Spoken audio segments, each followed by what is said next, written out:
La Voz del Derecho presenta Panorama Económico. Los hechos, las cifras, las medidas oficiales, el sistema cambiario, monetario y crediticio. Dirige y conduce Luis Alberto Ávila.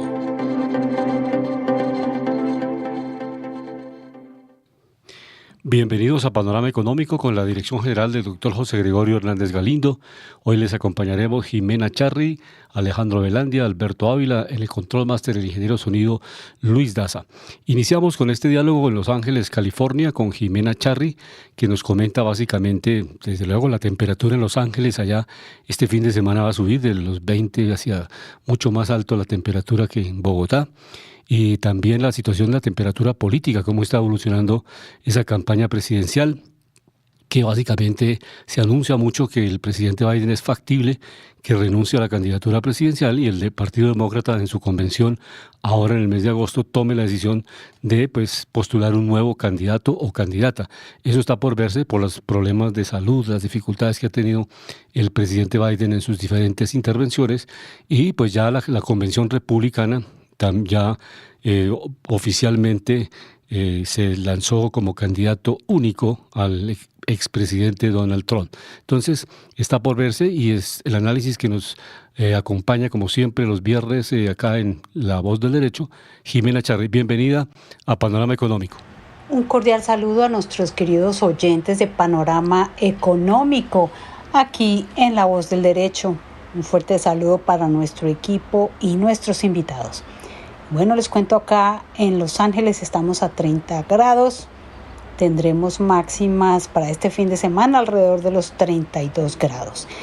Y bueno, quiero contarles que ya en esta recta presidencial entre los dos candidatos a la presidencia de Estados Unidos, Joe Biden y el expresidente Donald Trump, pues hay que decir que es triste que no hayan más candidatos, es triste que esta elección presidencial esté entre estos dos candidatos. Muchos estamos a la expectativa de que quizás el presidente Joe Biden deje esta campaña presidencial y salga un candidato que realmente reúna las cualidades que debe ser un jefe de Estado.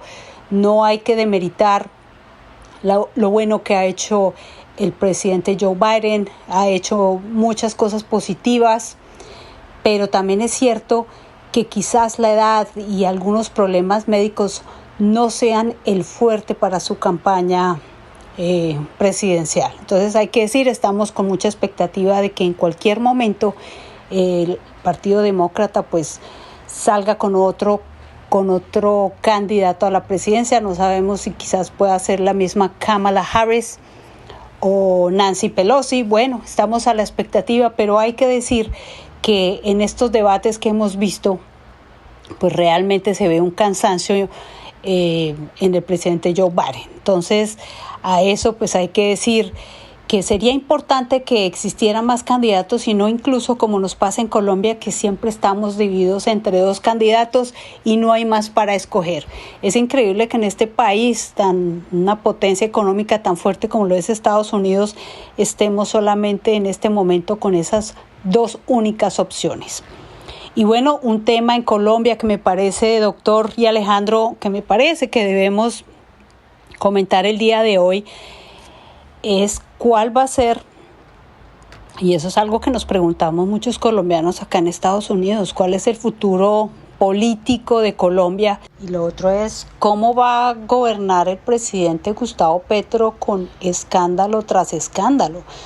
Acá estamos realmente sorprendidos de que todas las semanas hay una noticia muy fuerte, ahorita con la investigación que tendrá que asumir el ministro de Hacienda, Ricardo Bonilla, que recordemos una persona que gozaba de muy buena reputación. Vamos a ver cuál va a ser la defensa, cuáles van a ser los argumentos y vamos a ver qué va a ocurrir, pero realmente es muy preocupante. Todas las semanas son escándalos de corrupción. Entonces les pregunto, ¿cuál es el futuro político del país?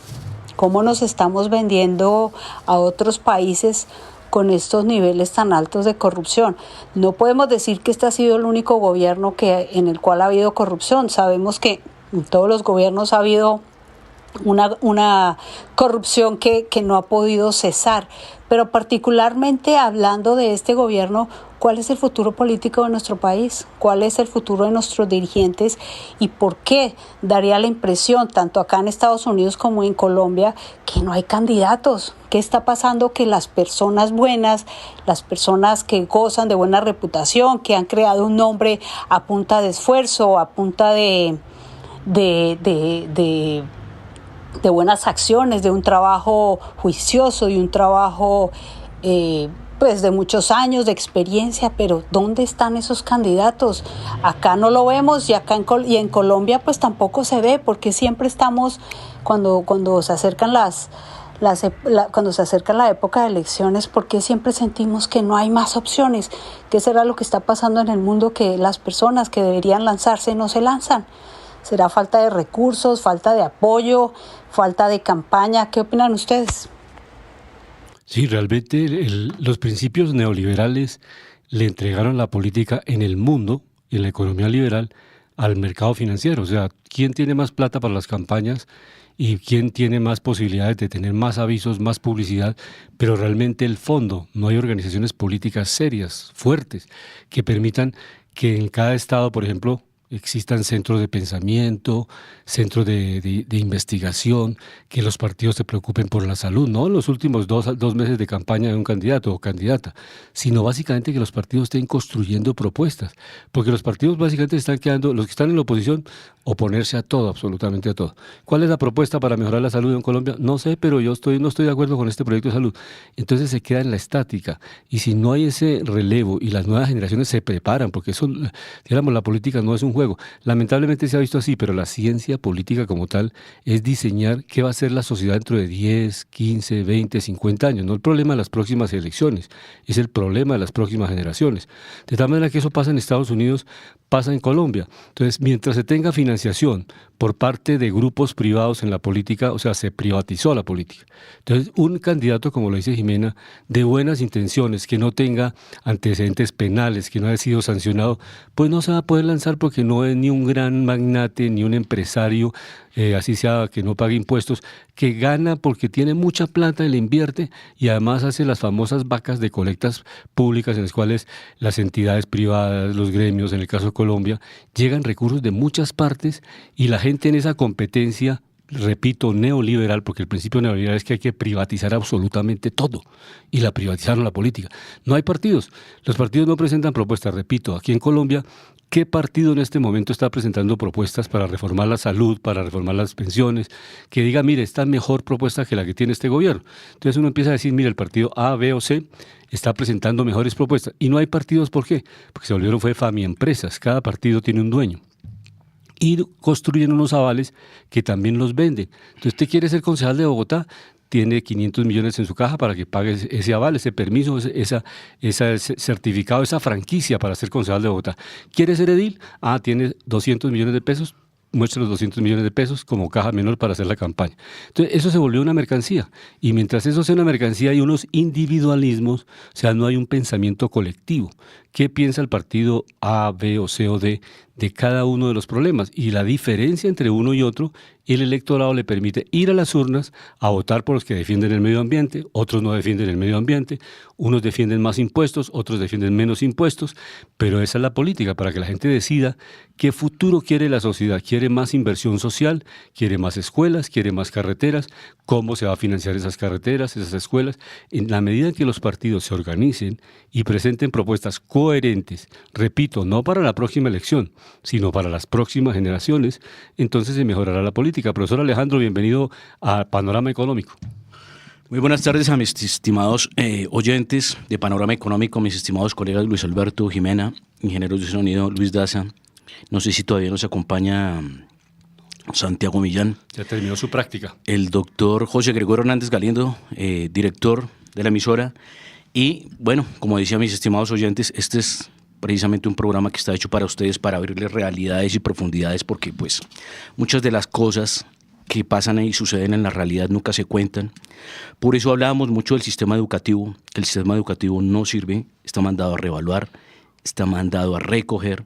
Por eso ciencias como el coaching como el coaching disruptivo, como las ciencias del desarrollo humano se están imponiendo de moda, porque es que nos enseñaron tantas teorías y tantas cosas que lo único que hacen es bloquear muchas de las cosas que vivimos en el día a día. Por ejemplo, el tema de la resiliencia. En el colegio siempre rajaban con una nota de 0, 1, y no se daban cuenta que el error no era del alumno, sino del profesor. ¿Por qué? Porque es el gestor.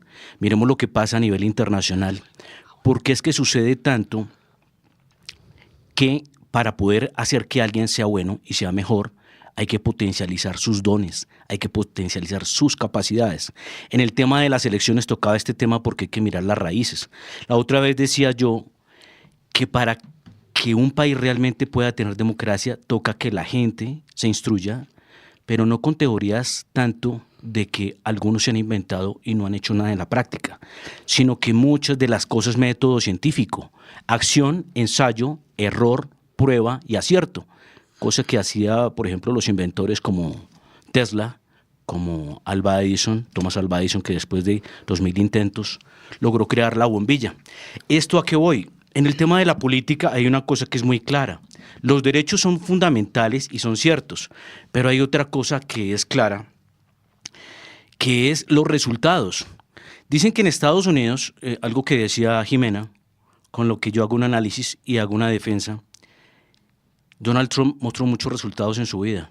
Tuvo un papá que le enseñó al hijo cómo se hacían desarrollos inmobiliarios, cómo se hacían negocios inmobiliarios, y el papá de Trump precisamente empezó, aunque también se le ha tratado de hacer mala fama, empezó a construir vivienda de interés social. La vivienda no era de lujo. Ya en el crecimiento de su época y en el desarrollo de su negocio, de su profesión, Donald Trump miró Manhattan, que era un sector que el que no había mirado, por ejemplo, el papá de Trump, que más que todo manejaba zonas como Brooklyn y otras que no eran de gran riqueza ni estaban los grandes magnates. En el tema de resultados a nivel político, miramos que en el gobierno de Trump los impuestos los bajó del 35 al 21. Eso trajo una cantidad de efecto positivo en la economía de los Estados Unidos. Por un lado, las empresas generan más ganancias, más rentas, más dividendos, la bolsa se incrementa. Recordemos que los activos que están en la bolsa son los activos en los cuales invierten los fondos, donde ponen sus dineros de la gente, donde rentan un dinero, donde se valorizan. Gracias a esto, pues obviamente, eso es el estado de bienestar para las personas, porque si un activo se valoriza, pues ¿a quién obviamente beneficia? Pues a los que invierten en el mercado, en las acciones, generan valores y altas rentas. Dentro de las políticas de protección, recordemos que Estados Unidos entró en déficit comercial a mediados de los 80s. Los políticos desde los 80s para acá nunca arreglaron esto. Es más, fue un problema que lo dejaron incrementar, y esto fue lo que habló mucho Trump, y él precisamente reevaluando acuerdos comerciales que hizo con México, con Canadá, y también comercio bilateral con China, que precisamente trató de hacer un equilibrio mejor para las finanzas de Estados Unidos, porque recordábamos que Estados Unidos tenía mucho déficit comercial con China. Lo mismo también lo quiso y lo estaba haciendo con la zona euro. ¿Qué fue lo que volvió grande Estados Unidos después de la Segunda o durante la Segunda Guerra Mundial? Pues Estados Unidos ya venía fuerte desde 1900, pero llegó a estar como primera potencia después de la Segunda Guerra Mundial. Llegaron a tener el 50% del Producto Interno Bruto mundial, pero esto más que todo gracias a su producción. Entonces Estados Unidos, miramos que hoy en día tiene un déficit comercial. ¿Qué quiere decir esto? Que importan más de lo que exportan. ¿Y esto por qué se dio? Por la migración de industria a continentes como el asiático, a también migración de esto para México. Y él lo que dice es: rebalanceemos el sistema, hagamos otra vez fuerte la industria de Estados Unidos y no la descuidemos. Y a un presidente y a un gestor, ¿para qué lo eligen? Pues para que cuide las finanzas, cuide la empresa. En los temas de migración, perdón, que es que ustedes hablaron ya, y si no termino, pues no puedo concluir. Concluya. Queda un minutico para que concluya. Entonces, sí, pero profesor, recuerden lo que hemos hablado, porque es que si se deja un poco sí, espacio, no se puede llegar a la conclusión. Redondeé la idea.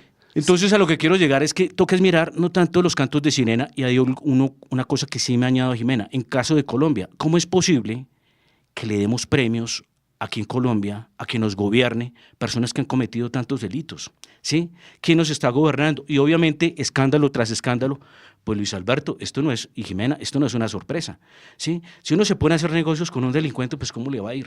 ¿Sí? Si uno se puso a hacer negocios con una persona al margen de la ley, pues ¿qué estructura tiene en su cabeza? Si secuestraban, asesinaban, boleteaban, vacunaban, extorsionaban, mataban gente de hacinamiento en un secuestro en 8, 10, 30 años, violaciones a niños, a mujeres, hasta a hombres, porque, bueno, una cantidad de aberraciones que se ven en todas estas cosas. Entonces ahí el tema es democracia, pero con conciencia, o sea, mirar por quién y si habían candidatos.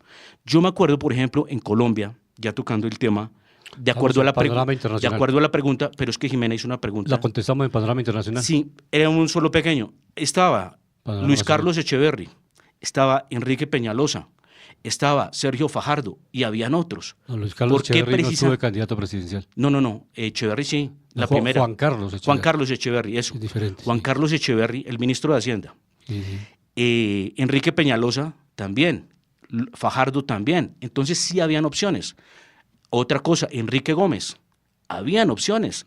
Lo que pasa es que acá no miramos las cosas con transparencia y nos dejamos llevar por cuentos de sirena y obviamente hay candidatos que son tan buenos que se paran en plaza pública, saben de mucha oratoria, de mucha poesía y enredan a la gente. Perfecto, Orlando. Está con nosotros también el profesor Orlando Goncalves. Vamos a hacer un análisis. Nosotros acá, repito, como director del programa no estoy ni a favor de Trump, ni a favor de Biden, ni a favor de ningún candidato, ni defendiendo, la verdad y la ni transparencia. defendiendo el gobierno, ni en contra del gobierno. No tenemos burocracia.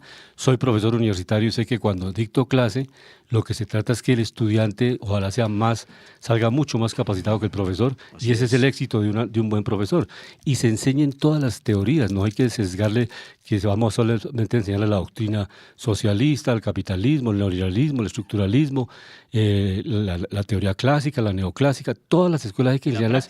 Y la práctica de todas las escuelas, todas esas escuelas. Hay profesores que son muy brillantes en la teoría, pero en la práctica. Pero todas las escuelas tienen práctica, tienen matemática, econometría y aplicaciones. Eso no es solamente carreta. Y esos modelos se han aplicado en Colombia. Aquí estuvo varias veces Lauchin Kerry, estuvieron varios economistas y aplicaron fórmulas de cómo incrementar el ahorro y se midió, eso se mide matemáticamente. De tal manera que eso tiene mucha práctica y tiene efectos sociales. Entonces, por esas razones que vamos a hacer un análisis mucho más allá de las personas. No vamos porque acá en Colombia, lo dice Alejandro muy claramente, en todos los gobiernos, lo dijo también Jimena, en todos los gobiernos ha habido problemas de corrupción. Andrés Felipe Arias estuvo en la cárcel, Sabas Pretel también estuvo en la cárcel. Y si este gobierno tiene problemas, es la justicia. Nosotros como analistas no podemos condenar a absolutamente a nadie. Simplemente que el ministro A o B o C tiene responsabilidades penales, pues está la Fiscalía General de la Nación. Y que ojalá no sea un fiscal de bolsillo, ¿no? Sí, no. Fiscal, la idea es que no nos anticipemos nosotros, simplemente ellos deben cumplir porque están ante un país que deben cumplir su función, y así como lo hicieron en el pasado, de llevar a la cárcel a Sabas Pretel, porque Sabas Pretel se acuerda que compró votos, aquí en Colombia, compró votos en el gobierno. Un presidente dio a la cárcel. No, exactamente. Entonces la idea es que, Álvaro Uribe ya estuvo en la cárcel, casa por cárcel. Él ya estuvo en la cárcel. ¿A Samper? No, se la perdonaron. Le encontraron 500 cosas. Se la perdonaron. No pero la idea central es esa, Alejandro, que todos los que tengan, dijéramos, ante la justicia y sea el debido proceso, o sea, que usted tenga la prueba y tenga el derecho a defenderse, y si es condenado porque realmente y que los se entes, le demuestra, entonces obviamente tienen que y que los entes de vigilancia puedan desarrollar su función, Luis Alberto. Porque si la CIA, la Fiscalía, la Procuraduría y todas las CIAs que están detrás están cooptadas por el gobierno, si a la fiscal elige el presidente, pues ¿cómo va a ser su función? O sea, no se van a hacer entre ellos.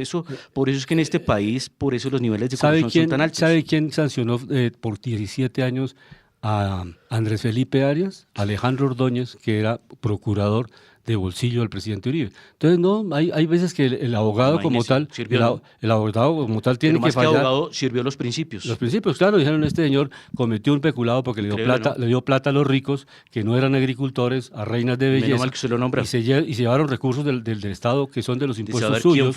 ¿Quién fue el que lo...? Exactamente, no, lo condenó y fue condenado y estuvo en la cárcel. Y así con varios, el exdirector del DAS, en fin, aquí hemos tenido muchos problemas. Y repito, si en este gobierno salen personas que son responsables, porque lamentablemente llámese como se llame, si tiene pruebas suficientes tendrán que pagar las consecuencias. Pero en este análisis que vamos internacional está el profesor Goncalves, que precisamente iniciamos, profesor Orlando, buenas tardes, con el tema de Estados Unidos. Esa perspectiva, pues ya se está dando la posibilidad muy cercana de que el presidente Biden renuncie.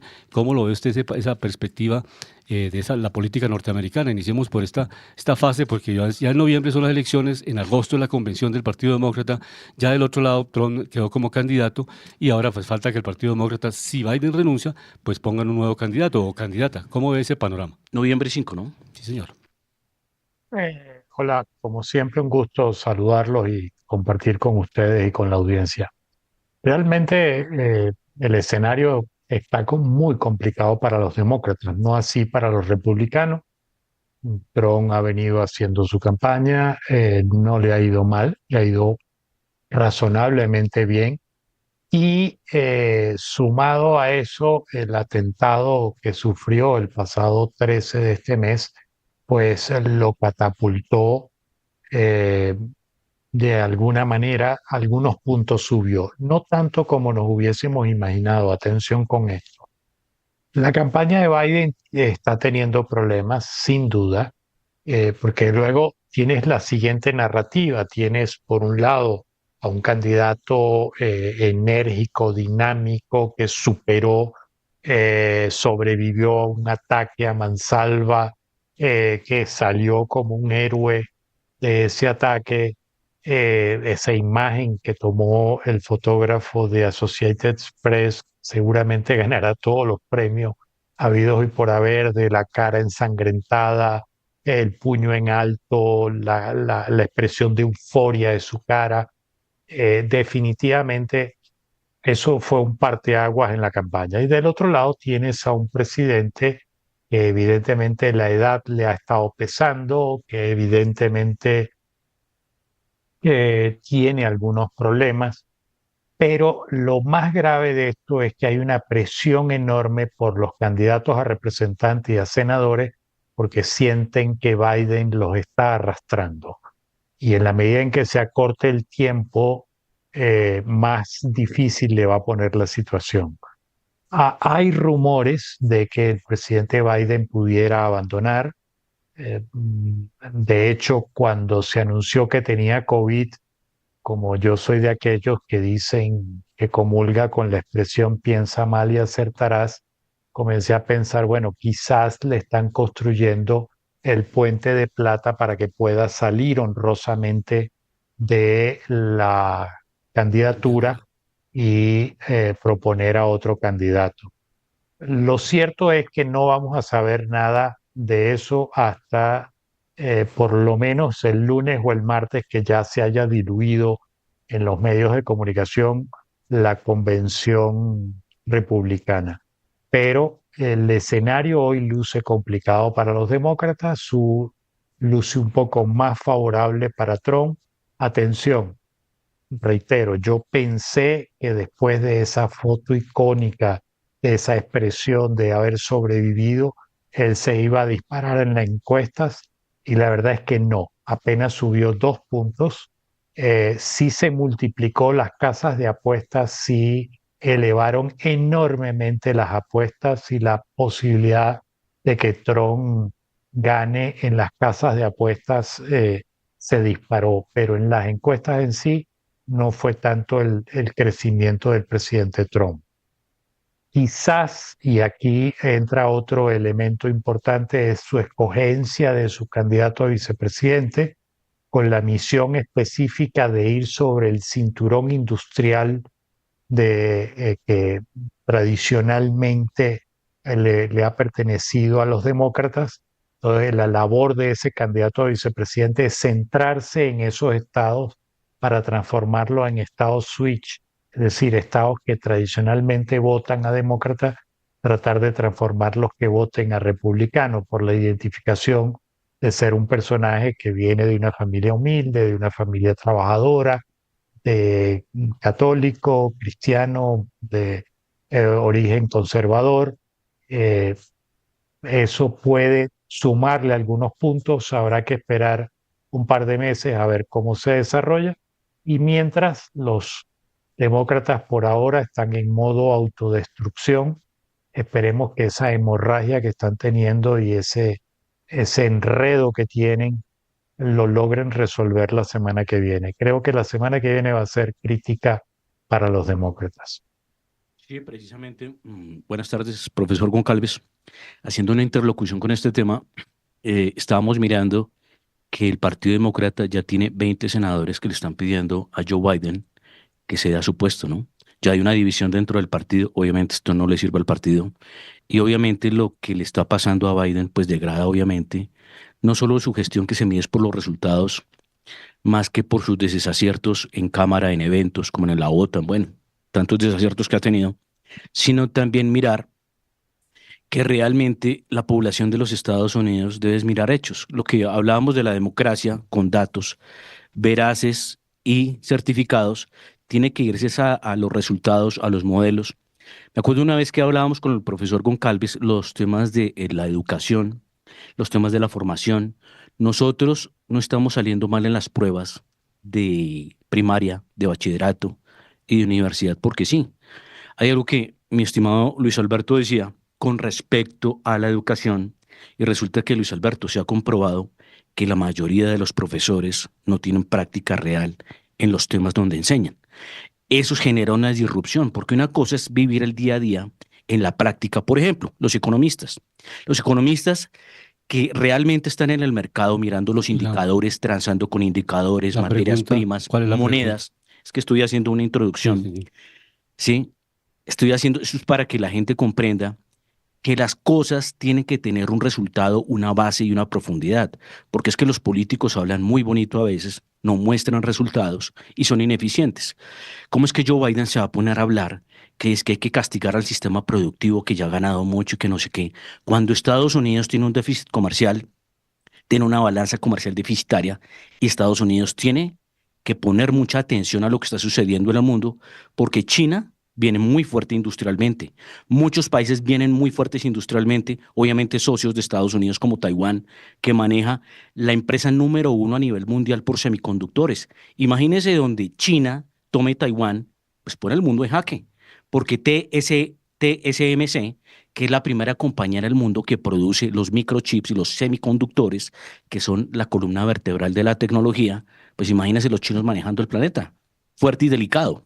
Estados Unidos tiene que arreglar y decirle precisamente a sus electores que desde los 80 Estados Unidos entró en una crisis industrial que está cayéndose, lleva más de 40 años. Esto no se lo dicen a la gente. Y Donald Trump venía arreglando esto, y no solo con argumentos, sino con cifras y datos.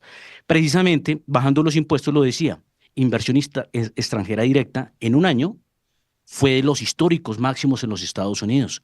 Gracias a eso, compañías que generan mucha utilidad en Estados Unidos como Apple empezaron a repatriar las utilidades. Entonces yo voy, y una cosa que le quería preguntar al profesor Goncalves, es que ¿usted por qué cree que los países que han sido tan fuertes, lo hablábamos otra vez del Reino Unido, siendo la primera potencia mundial, ya está de quinto o sexto, lo mismo le puede pasar a Estados Unidos si no controla esto? ¿Por qué la gente no se va por lo vertebral y estructural y se quedan es con el canto de sirenas? No, porque siempre es mucho más atractivo el canto de las sirenas. Uno, dos, estamos en la etapa del inmediatismo y es el inmediatismo para todo, para informarse y para obtener resultados. La gente quiere resultados ya y por eso esos cambios que vemos, por ejemplo, en Francia votaron en la primera vuelta a la ultraderecha, pero en la segunda vuelta Bueno, a la votan izquierda. a la izquierda.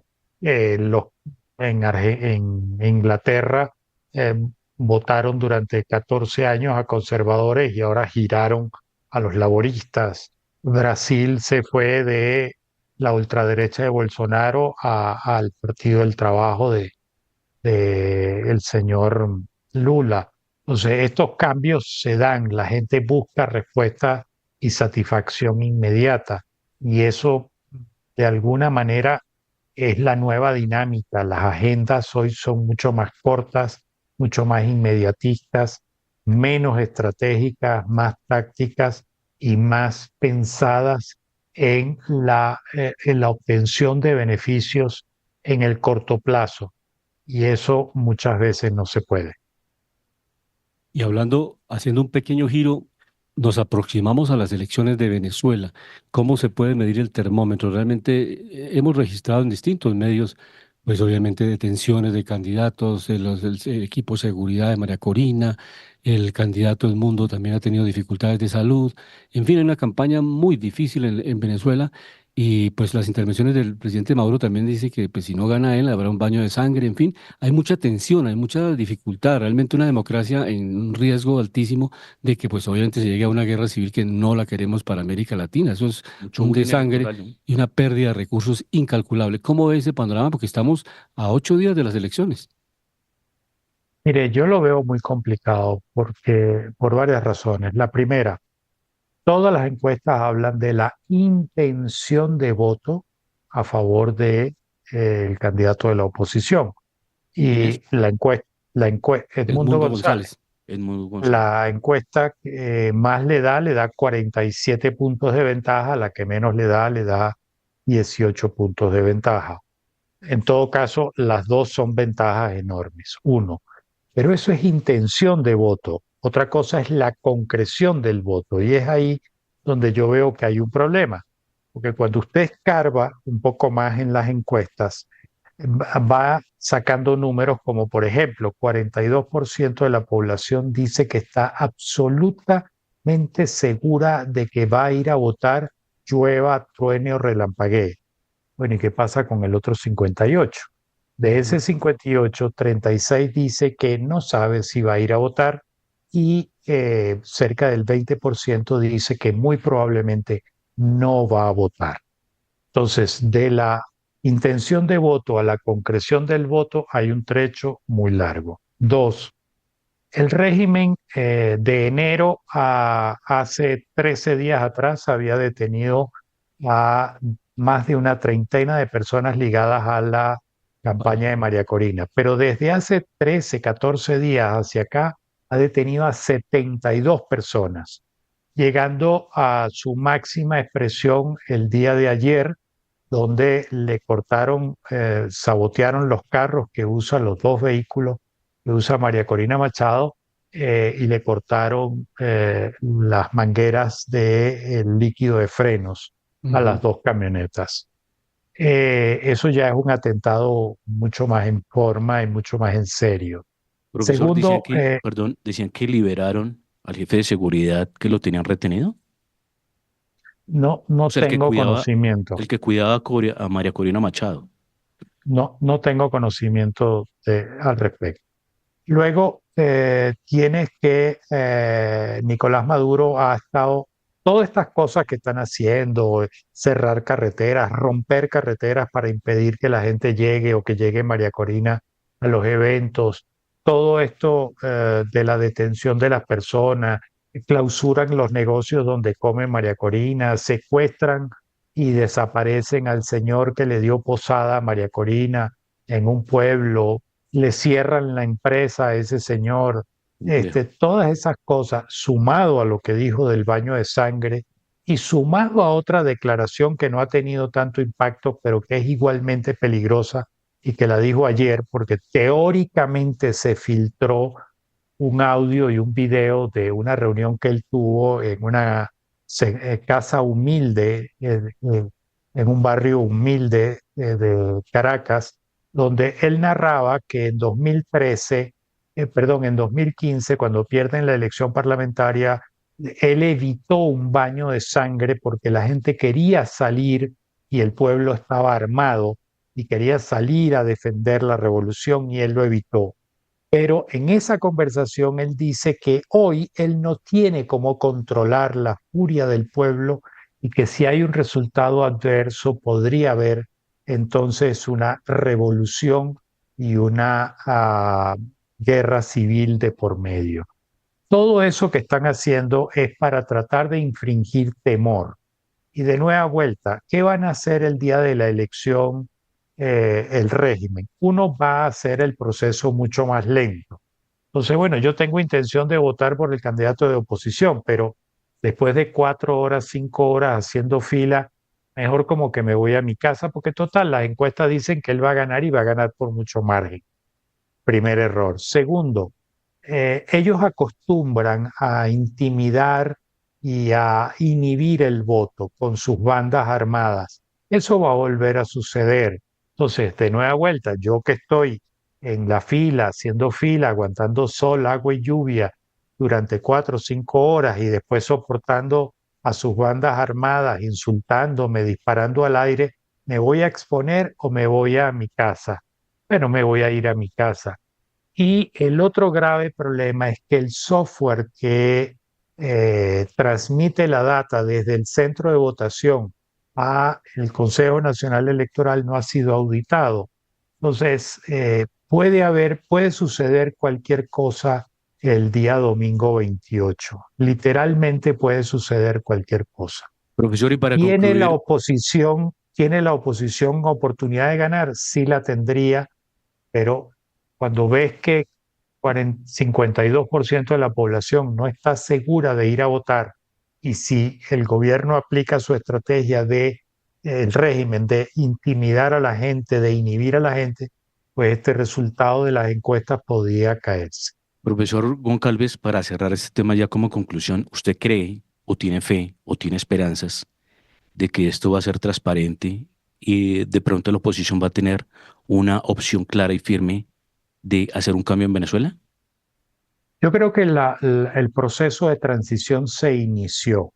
Se inició con la movilización que está haciendo María Corina Machado. Sin duda, si es que el régimen controla la elección y se hace una elección de Estado y tuercen los resultados, el costo político y el costo de apoyo popular que hoy con mucho esfuerzo llegan al 20% del régimen, le va a costar y se va a disminuir y a la larga yo creo que el planteamiento es muy simple. Si Ortega lo ha hecho y no le ha pasado nada, y si Lukashenko lo hizo en Bielorrusia y no le ha pasado nada, ¿cuál es el problema de que nosotros sigamos nuestra ruta? Tenemos minería ilegal, estamos salvando las sanciones vendiéndole a los rusos, a los iraníes, a los chinos, tenemos minerales estratégicos, tenemos rutas de droga, tenemos comercio ilegal, contrabando, tenemos cómo financiar nuestra permanencia al frente del gobierno. Profesor, y Entonces, lo grave acá, pero hay un tema. si me permite, lo que sí creo es que se inició la transición porque indistintamente de qué suceda el domingo 28, el costo para el régimen va a ser altísimo. Hay algo que iba a decir que lo grave acá es que Venezuela pidió el ingreso a través de Maduro a los BRICS, ¿no? Resulta que como China está ahí metido, Rusia está ahí metido, si llegara a ingresar a los BRICS, pues obviamente Venezuela ya no tendría problemas y ya no se vería forzado a hacer un tema democrático, ¿no? Ya podría ser, es más radical todavía, ¿no? No, no tiene nada que ver, te lo comento Se rápidamente. lo digo es por Uno, el tema ellos económico, ¿no? no Por el tiene nada bloque. que ver, no les importa, pero además los BRICS no los van a aceptar. La economía de Venezuela no es nada hoy en día. La Sí, de economía de acuerdo. Venezuela está reducida a la 10ª parte de lo que era hace 15 o 20 años Lo hablo atrás. es por el Entonces, potencial energético que China necesita, por ejemplo. no, a ver, Venezuela tiene muchos minerales estratégicos importantes y ya los chinos están allí, lo están explotando igual que los rusos e igual que los iraníes. Ya lo están sacando. Uno. Dos, no necesita estar en el BRICS. Dos, tres, En el eh, BRICS. la, la, si bien Venezuela tiene las mayores reservas de petróleo del mundo, no es menos cierto que la gran cantidad de ese petróleo es petróleo extra Pesado. Sí. pesado, lo cual es muy difícil de extraer y muy difícil de procesar. Refinar. Entonces, no es tan rentable y tan atractivo. Venezuela no necesita estar en ese organismo. Fíjate que Venezuela se empeñó en entrar al Mercosur y ahora está suspendida del Mercosur. ¿Por qué? Porque no han hecho nada para estar en el Mercosur, no hicieron las regulaciones cambiarias, no hicieron las regulaciones arancelarias, el monto de la economía y lo que produce Venezuela no da para estar en el Mercosur. Sí, realmente vamos a ver, realmente hay una expectativa muy grande. Aquí en Colombia se va a hacer ahora un foro allá en Tunja, un foro de Colombo venezolano, Colombo andino más que todo, donde van a estar representantes de Bolivia, de Venezuela, de Perú, el director de la CAM vamos a estar el próximo lunes allá en la ciudad de Tunja. Dirigiendo este foro va a estar el exministro de Comercio Exterior, el doctor Umaña, que es una de las personas que más conoce en las relaciones de la reactivación económica colombo-venezolana. Entonces, vamos a ver qué pasa, porque realmente las elecciones son definitivas. ¿Para qué lado gira Venezuela? Y obviamente de eso depende mucho la comunidad andina. Profesor Goncalves, muchas gracias y esperamos seguir conversando estos temas en los siguientes programas. Al contrario, gracias a ustedes, siempre un gusto. Feliz tarde, profesor Goncalves. Feliz tarde. Y seguimos en este análisis que permanentemente hacemos, pasamos a Panorama Económico acá en La Voz del Derecho, pues para el Panorama Económico registramos una noticia interesante. La facturación electrónica es muy importante para los empresarios, para las personas naturales. Recuerden que si ustedes piden la factura electrónica en sus comercios donde vayan a hacer sus compras, tienen hasta el 1% del valor total de las compras. O sea, por ejemplo, usted De compra descuento, 100 de descuento, el 1%. O sea, de devolución, ¿cierto? De devolución, exactamente. Si usted compra 100 millones de pesos, le devuelven 1 millón de pesos. ¿Un millón o más? 1 millón o más, pero de todas maneras es una platica. Sí, de acuerdo. Pero eso es un aplica para Eso es el un año incentivo precisamente para que la gente haga esa factura electrónica, ¿no? y es el control integral que la DIAN va a tener con toda la gente que está haciendo transacciones, porque la factura electrónica, Sí, sí, es. tanto el que vende como el que compra, pues queda registrada la transacción hasta cuánto llegó esa compra. Así Entonces, es. esa es la fórmula de la DIAN, controlar las operaciones financieras y comerciales que realizan las empresas y las personas. Y ahora, el 12 de agosto, inicia la temporada de presentación de la declaración de renta, porque si nosotros le pedimos al Estado resultados, nosotros como ciudadanos también debemos entregar resultados. ¿Cuáles son los resultados? De la empresa que uno tiene, de la persona natural, si tiene sus bienes, en Los fin. accionistas, los Porque aportantes, básicamente ¿no? los activos o por ingreso tienen que declararse, ¿no? Si son más de 50 millones de ingresos al año, pues hay que declarar. Y si tiene activos pues, superiores a 200 millones de pesos, pues también ya tiene que declarar porque tiene una propiedad que da un nivel superior es. al límite. El 12 de agosto inicia y en octubre, 8 de octubre, el 6 de octubre termina básicamente la temporada de personas naturales, o sea, las personas ¿Cuándo revisan, ahorita el 12 de agosto, El 12. ¿Y la cuándo obligación termina? en el mes de 12 de octubre, agosto comienza. 12 de agosto y termina el 8 de octubre, exactamente. termina el 8 de octubre. Entonces las personas naturales deben estar atentas de acuerdo a su número de dígito del 01 y Los 02. Los dos últimos números Y de la 90. cédula. Sí, señor, los dos últimos números de la cédula. 01 o 02, la primera fase que arranca el 12 de agosto, y en octubre 99 o 00. Entonces, esos son los números del dígito Así es. que usted debe tener en cuenta para declarar. Es importante esta obligación porque si no lo hace, pues tiene una sanción y una multa por la demora, el tiempo que se demore en presentar la declaración de renta. Muy buena la noticia y qué bueno tenerlo en cuenta para que hagamos eso sin afanes y que no nos llegue la fecha y tengamos al contador lleno de trabajo. Entonces, algo importante, hacerlo con tiempo. Y hay otra cosa interesante, mi estimado Luis Alberto, lo que está sucediendo en el país con el tema de corrupción, ¿no? No sé si usted ha visto los escándalos con lo que ha pasado con el ministro de Hacienda. Lo he visto todo. La cartera que ha manejado, todo el dinero que se fue para la unidad de riesgo. En la unidad de riesgo lo que hicieron con todo ese mundo de dinero, porque creo que se giraron más de 1.400.000.000.000. Dentro de eso también cogieron dinero para hacer carrusel por el Senado, comprar muchos senadores, representantes a la Cámara, comprar mucha gente por el camino. Dos de las personas que están hablando ante la Fiscalía, obviamente recordábamos, Luis Alberto, que el que escogió, pues obviamente la fiscal fue el presidente Gustavo Petro, ¿no? Entonces hay una cosa que hay que mirar ahí, que obviamente lo que dice Luis Alberto es cierto, no hay que condenar, hay que dejar que las CIAs, la Fiscalía, la Procuraduría, la Contraloría hagan su trabajo, pero también hay que ser nosotros como constituyente primario veedores de ellos, ¿no? Porque ellos trabajan para nosotros, Luis Alberto, recordémosle a los oyentes. No es así. Nosotros los elegimos y ellos son los servidores públicos. Yo por eso he dicho que algunos servidores públicos buscan, algunos no, yo creería que casi todos, Luis Alberto, no sé si estará equivocado, que la mayoría, si no son casi todos, van y buscan la política es por todo el dinero que maneja el presupuesto nacional y por todo el poder que se puede manejar y el tráfico de influencias que hay. Yo creo que son muy pocas las personas que tienen el altruismo acá en Colombia de ir a ocupar un cargo público porque de verdad aman a la gente, porque quieren servirle a la gente, porque de verdad quieren mejorar la calidad de vida de las personas.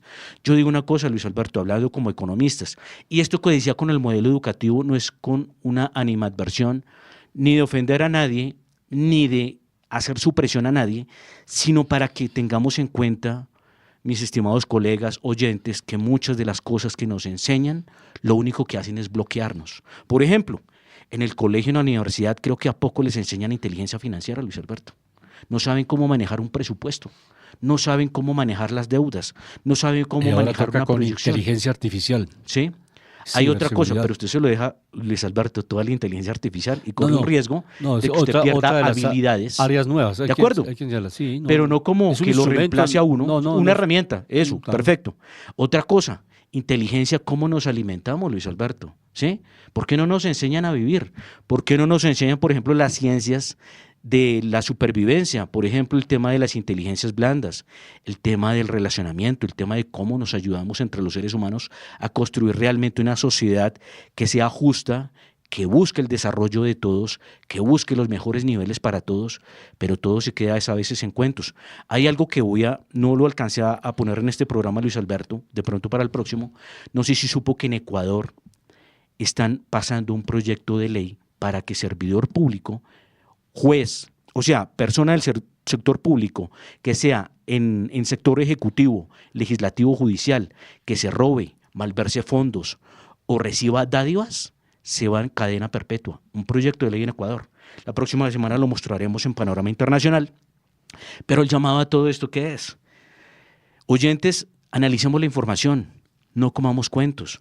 Vamos a los datos, pero no la data tanto de los medios, que muchos de ellos o a veces tiene errores o a veces está mal enfocada, sino la data, y hasta a veces la del DANE. La del DANE puede estar viciada, ¿por qué? Porque obedece a alguien del gobierno. ¿Quién pone al director del DANE? Pues el gobierno, ¿cierto? No es algo independiente como funciona el Banco de la República, que debería serlo, que creo que tampoco independencia total tiene, Luis Alberto, porque creo que hay unos miembros que elige el presidente y que se van poniendo en la junta directiva. ¿Es así, cierto? Sí, son 7 miembros, se van rotando, son por periodos hasta 8 años, pueden estar 4 años y reelegirse por un periodo más. Pero lo que pasa es que como el presidente está cada 4 años, entonces el presidente de turno puede nombrar a algunos miembros de la Junta, pero no puede nombrar a todos. A veces coincide que tienen algunos que vienen que son de la misma tendencia del presidente de turno, sí, y entonces se forma una mayoría a favor del gobierno.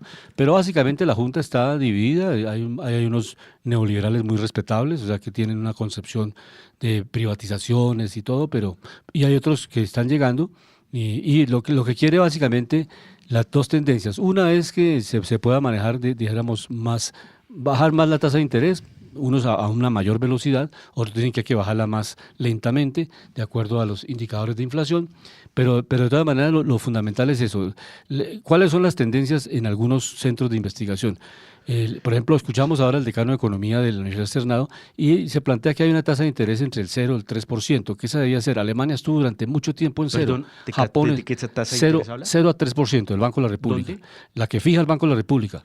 Esa le permite tener una economía... la meta de inflación. No, y la meta de inflación. Si usted tiene la meta de inflación en el Banco de la República, si usted tiene una tasa de interés de captación entre el 0 y máximo el 5%, usted no puede tener una inflación disparada, porque la tasa de interés va siendo un referente si la tiene durante un gran tiempo, como lo tuvo Japón, que tuvo inclusive temas de que no tenía inflación, sino todo lo contrario, bajaban los precios. Lo tuvo Alemania. Alemania tuvo durante más de 15 años la tasa de interés del Banco Central en 0. Entonces, eso es posible. En muchos países han hecho ese experimento, ese modelo económico, y han tenido, pues obviamente, unas etapas inclusive en las cuales hay, repito, caída de precios.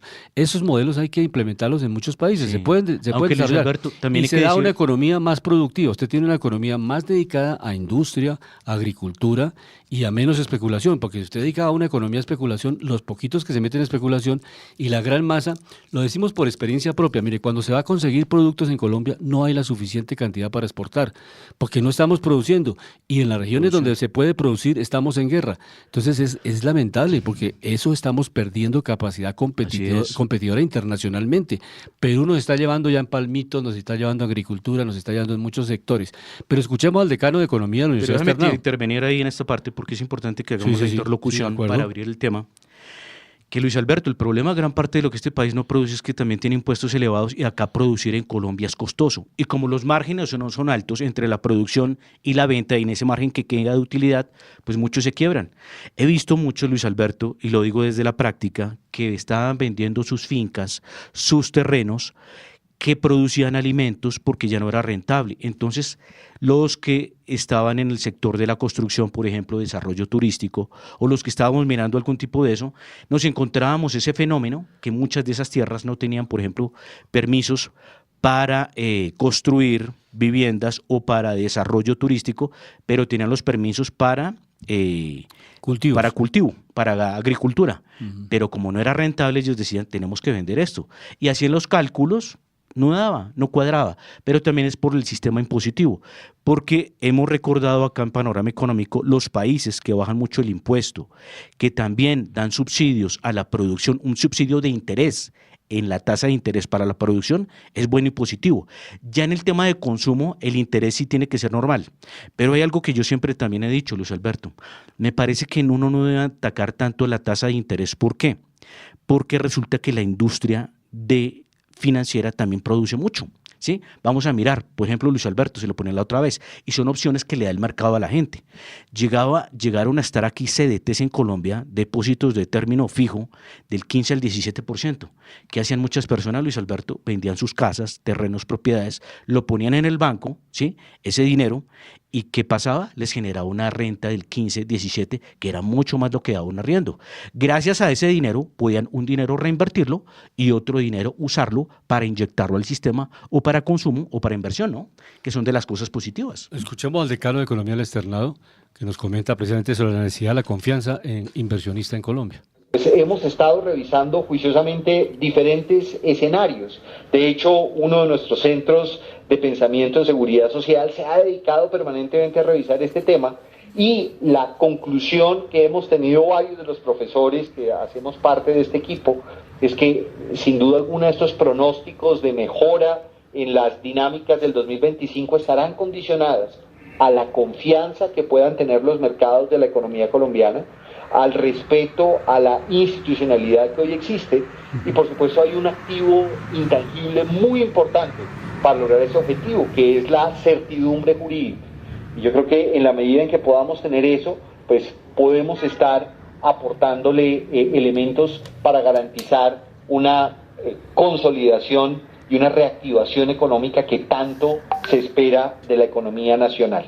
Así que, pues esas serían mis apuestas y el pronóstico que podríamos dar sobre el entorno tanto de inflación como de crecimiento con corte 2024 y lo que podría pasar en 2025. Y cerramos este interesante diálogo acá en Panorama Económico con la propuesta que tiene el gobierno de reactivación económica. Hay dos elementos que anuncia el Ministerio de Hacienda. Uno, que en la reforma tributaria que presentarán en el segundo semestre de este año, en la próxima legislatura que inicia el 20 de julio, que orienta a disminuir el impuesto sobre la renta a las empresas, y dos, a unas inversiones forzosas que ya hay respuestas negativas del sector financiero. O sea, así como pasa en el sector agropecuario, que hay inversiones forzosas del ahorro o del stock que hay en los bancos, pues hay una cierta incertidumbre en esas dos anuncios, porque todavía obviamente no son realidades. Bajar el impuesto a la renta a las empresas y canalizar, enfocar unas inversiones para reactivar la economía popular, para que tengan más recursos los procesos de reindustrialización, en fin, la pequeña y mediana empresa. ¿Cómo se ven estos dos anuncios del gobierno para la reactivación económica? Bueno, doctora, lo primero que tengo que decir es que la Organización para la Recuperación y Desarrollo Económico desde hace varios años ha venido insistiendo como mensaje a todas las economías en el mundo y particularmente a los países miembros de esa organización, lo relevante que representa repensar los esquemas tributarios precisamente hacia las empresas y lograr generar más incentivos para que las empresas, particularmente en economías en desarrollo, puedan generar mayor articulación a las cadenas de valor globales y sean cada vez más productivas. Reducir el impuesto a la renta a las empresas va en esta dirección y buscar mayor productividad del sector productivo en el país. Sin embargo, pues, un anuncio como este sorprende al ser contrastado con estas inversiones forzosas que se han enunciado hacia el sector financiero. Y aquí yo creo que es muy importante evaluar cuidadosamente lo que significa lo que hemos logrado durante más de 30 años en la economía colombiana. Conforme a la constitución política, estamos hablando de una economía social de mercado, y yo siempre, doctor Ávila, insisto en revisar ese artículo 333 de nuestra constitución política, que establece una serie de libertades, dentro de las cuales vale la pena resaltar la libertad de empresa y la libertad en la decisión de poder avanzar como agentes económicos. Allí creo yo que el sector financiero en los últimos años ha venido haciendo una labor muy, muy importante. Hemos visto cómo se ha venido desconcentrando progresivamente ese sector. Yo recuerdo hace 20, 25, incluso 30 años, cuando hablábamos de 14 establecimientos financieros, hoy podemos hablar de casi 28 establecimientos financieros. Lo que necesitamos es estimular competencia, es dinamizar este sector y es ver que existan reglas claras y, como lo decía en la pregunta anterior, doctor Ávila, certidumbre jurídica para que nuevos agentes puedan entrar y competir. Si efectivamente el gobierno toma la decisión y hace estos anuncios de unas inversiones forzosas, pues esto no precisamente apuntará a una dinamización del mercado de crédito y a una dinamización de la entrada de nuevos actores que vean el mercado colombiano como un mercado atractivo.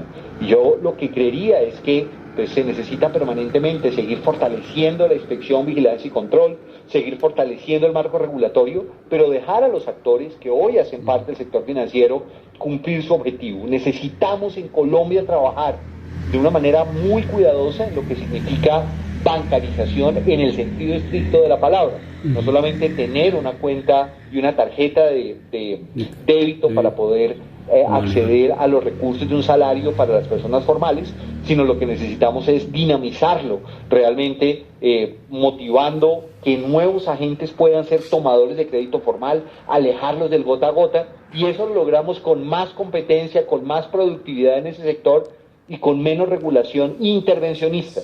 Esas últimas palabras, la verdad las felicito, porque el tema de sobreregulación asfixia el mercado financiero.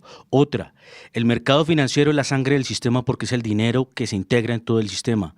Felicito esas palabras, me parecen muy acertadas, y ya que obviamente pues trabajan en una universidad, lo felicito, porque ya la verdad lo digo sinceramente, y eso lo digo con buen ánimo. La verdad, economistas que estén realmente metidos en el mercado, mirando las dinámicas, son muy pocos.